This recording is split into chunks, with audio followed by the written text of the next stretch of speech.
स्मरण आ जाए कि मैं सोया हुआ हूं तो क्या किया जाए।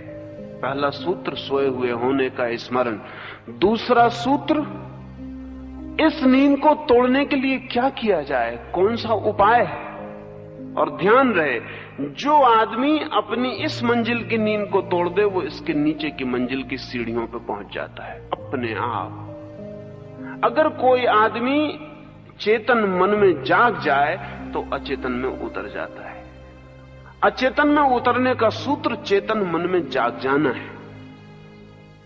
जैसे कि हम नींद में जाग जाएं तो हम जागरण में उतर जाते हैं, चित्त दशा फौरन बदल जाती है।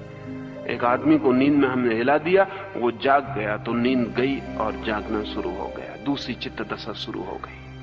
अगर हम स्वप्न में जाग जाएं तो स्वप्न तत्काल टूट जाता है और हम स्वप्न के बाहर हो जाते हैं। जिस चित्त की अवस्था में हम जी रहे हैं, जो कॉन्शियस माइंड है हमारा, अगर उसमें हम जाग जाएं तो हम अचेतन मन में उतर जाते हैं, अनकॉन्शियस में उतर जाते हैं।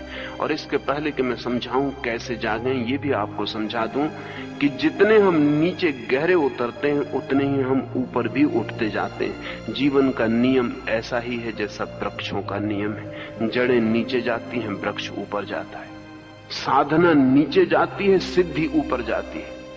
जितनी गहरी जड़ें नीचे उतरने लगती हैं उतना वृक्ष आकाश को छूने ऊपर बढ़ने लगता है। वो जो फूल खिलते हैं आकाश में, उनका आधार नीचे पाताल में चली गई जड़ों में होता है। अगर वृक्ष को ऊपर बढ़ना है तो उसे नीचे बढ़ना पड़ता है, उल्टा लगेगा। ऊपर बढ़ने के लिए नीचे बढ़ना पड़ता है। साधना सदा नीचे ले जाएगी गहराइयों में, और सिद्धि सदा ऊपर उपलब्ध होगी ऊंचाइयों में। साधना एक डेप्थ है, गहराई है, और सिद्धि एक पीक है, ऊंचाई है। अपने में ही जो नीचे उतरेगा वो अपने में ही ऊपर जाने की उपलब्धि को पाता चला जाता है। सीधे ऊपर जाने का उपाय नहीं है, सीधे तो नीचे जाना पड़ेगा। कॉन्शियस से अनकॉन्शियस में, अनकॉन्शियस से कलेक्टिव अनकॉन्शियस में, कलेक्टिव अनकॉन्शियस से कॉस्मिक अनकॉन्शियस में। और प्रति बार जब आप चेतन से अचेतन में जाएंगे तब अचानक आप पाएंगे कि ऊपर का भी एक दरवाजा खुल गया, सुपर कॉन्शियस का, अति चेतन का दरवाजा खुल गया। जब आप कलेक्टिव अनकॉन्शियस में जाएंगे तब पाएंगे ऊपर का एक दरवाजा खुल गया, वो जो समष्टिगत चेतन है उसका दरवाजा खुल गया। जब आप कॉस्मिक अनकॉन्शियस में जाएंगे, ब्रह्म अचेतन में जाएंगे, तब अचानक आप पाएंगे कि ब्रह्म चेतन का, कॉस्मिक कॉन्शियस का दरवाजा खुल गया। जितने आप गहरे उतरते हैं उतने आप ऊंचे उठते जाते हैं। इसलिए ऊंचाई की फिक्र छोड़ दें, गहराई की फिक्र करें। कैसे, जिस जगह हम हैं वहां हम कैसे जागे।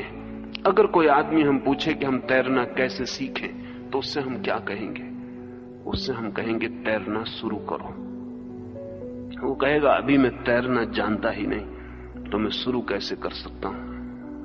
तब एक बड़ी जिच, एक बड़ी उलझन पैदा होगी।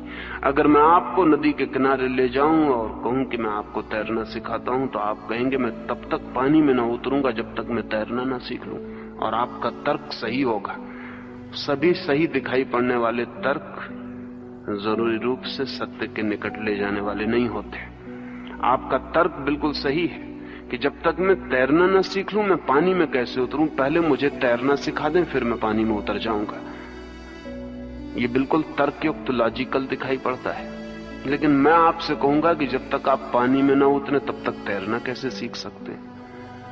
जब आप पानी में उतरेंगे तभी तैरना सीख सकते हैं। अगर आप पानी में उतरने को राजी नहीं है तो तैरना सिखाया नहीं जा सकता। मेरा तर्क भी तर्क है, पूरी तरह सही है, दोनों तर्कयुक्त बातें हैं। लेकिन मेरा तर्क अस्तित्व के निकट है, आपका तर्क सिर्फ विचार का तर्क है।